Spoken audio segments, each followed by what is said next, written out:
Okay, today we're going to be talking about thinking with mathematical models. That's TWMM unit in Connected Math 3. This is 1.3 homework. Your problem number 6. It says CSP, which is just a company that makes various things. It's a company that's used in our textbook. CSP also sells ladder bridges made from 1-foot steel rods arranged to form a row of squares. Below is a sketch of a 6-foot ladder bridge. We have our 6-foot ladder bridge. It actually gives us that it's made from 19 rods. A asks us to make a table and graph showing how the number of rods in the ladder bridge is related to the length of the bridge. B, compare the pattern of change for the ladder bridges with the trusses and staircase frames in problem 1.3. I'm not going to worry about B right now, but what I do want to focus on is the creation of this table from part A1, and you'll see that I'm going to have to use my snipping tool, okay, to bring up different parts of the assignment. It's okay. You just need to write down what I write down and then fill in the table as needed. There will be points where I write notes, okay? I would write the notes as well. We know that our bridge length is going to go up by 1 foot increments. Okay, so for a bridge length of 1, we see here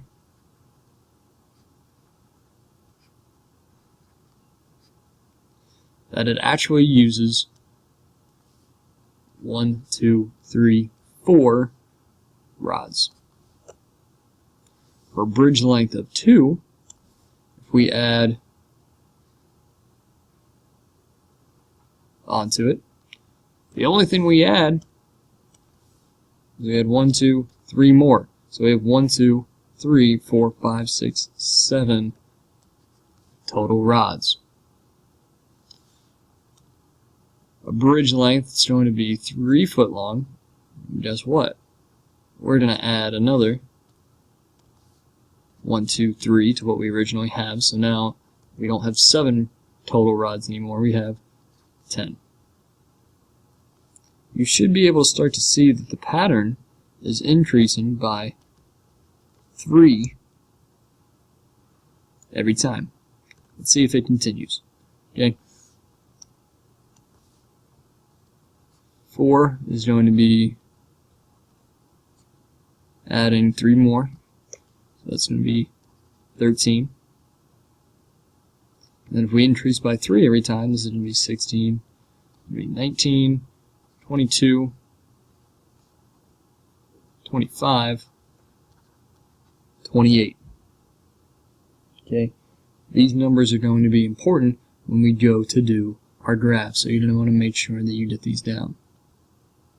Okay, we have our table. I'm going to go back to our worksheet here, because now after we made our table, we need to make our graph.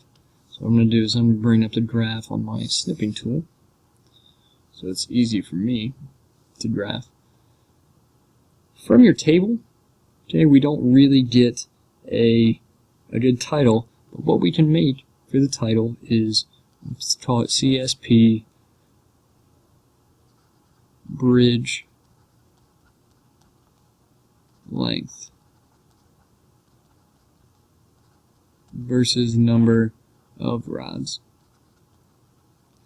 Kind of a long title, but it does tell us what our graph is about. Remember those 3 very important things. When we graph something, first off, we need a title. We need to tell the people what our graph is going to be about. 2, we need labels. Okay, we need labels on each one of our axes. If you refer back to the table, we have bridge length on top, and we have number of rods on the bottom. We should know from before this that whatever's on the top is going to be on our x-axis, whatever variable's on the bottom is going to be on our y-axis. So I'm going to go ahead and label the x-axis as bridge length,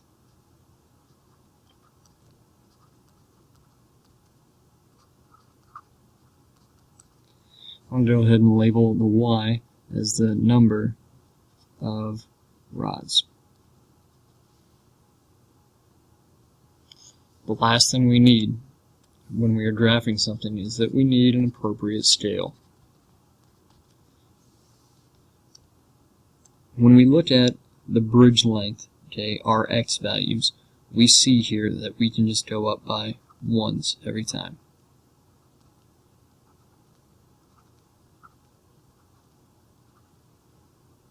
Okay, we can go up 1, 2, 3, 4, 5, 6, 7, 8, 9. The tricky part is figuring out what we need to count by on our y-axis to get to 28, which is the last number that we need to plot on the number of y's. Okay, remember the easy ones?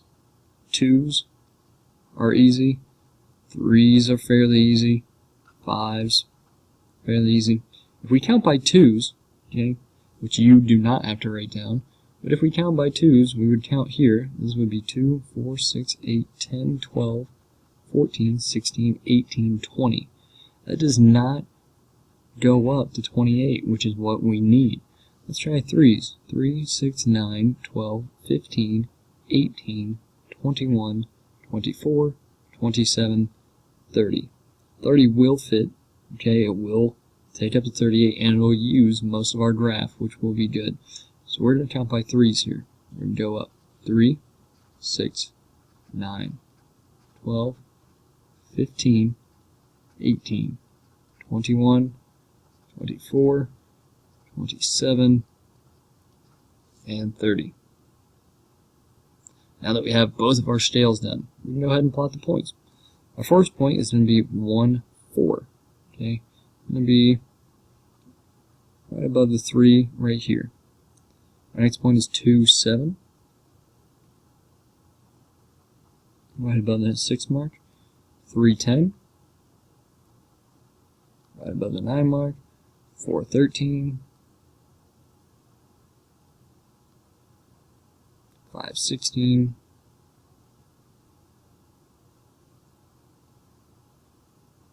6, 19.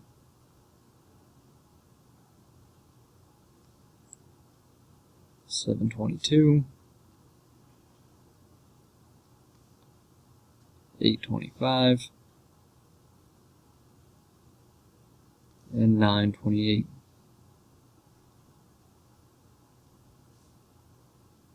We can see that this pattern is increasing at a constant rate.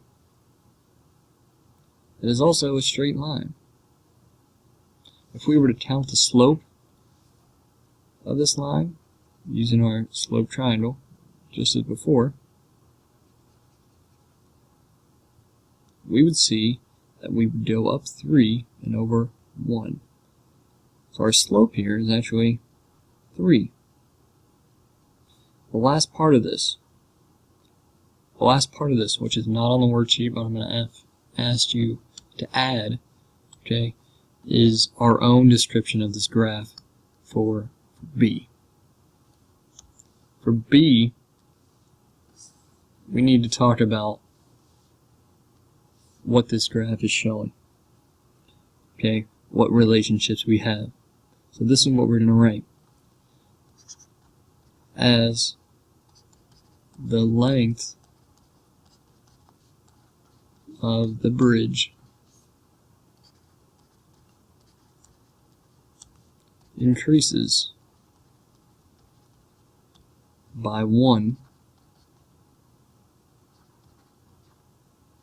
comma, the number of rods increases by 3.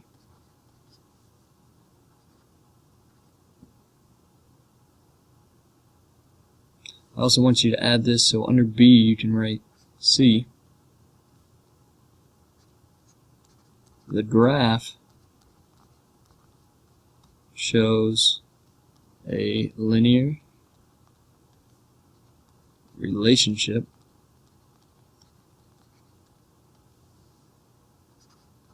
because it is a straight line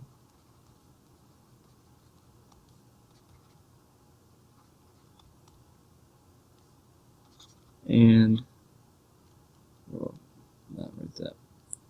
The table shows a linear relationship because it increases at a constant rate. Keep in mind, if you need to pause the video at any time, you can. Okay? B and C are not expressing the directions, but I did want to explore the relationship between the length of the bridge and the number of rods, as well as describe what is happening in the graph below. Okay, so that is the homework for 1.3. Feel free to pause, rewind, watch the video again if need to.